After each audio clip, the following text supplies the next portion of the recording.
ኢየሱስን ያወቃችሁ ዝቅተኝነት አይሰማችሁ። በዓለም ላይ ትልቁን ጥበብ አውቃችኋል። ትልቁን ጥበብ አውቃችኋል። ትልቁ ጥበብ ኢየሱስን ማወቅ ነው። ክብር ለአምላካችን ለእግዚአብሔር ይሁን።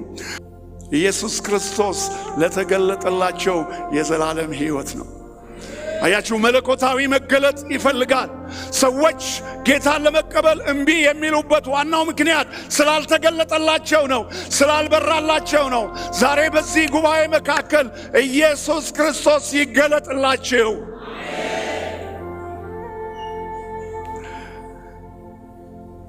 የአይሁድ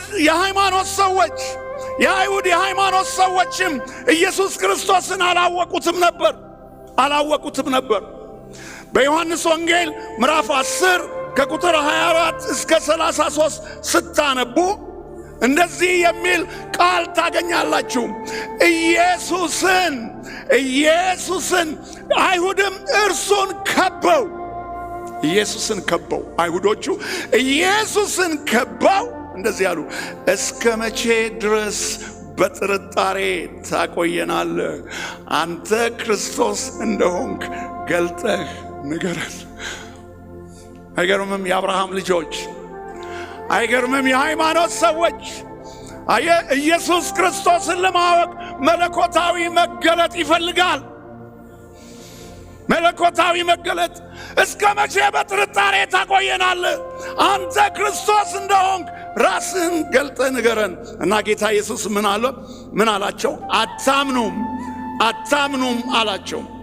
አታምኑም እና እናንተ ግን ከበጎቼ ስላልሆናችሁ አታምኑም። አልተገለጠላቸውም።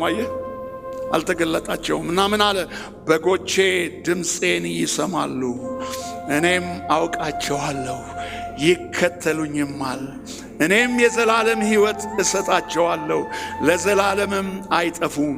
የሰጠኝ አባቴ ከሁሉ ይበልጣል፣ ከአባቴ እጅ ሊነጥቃቸው ማንም አይችልም። እኔና አብ አንድ ነን።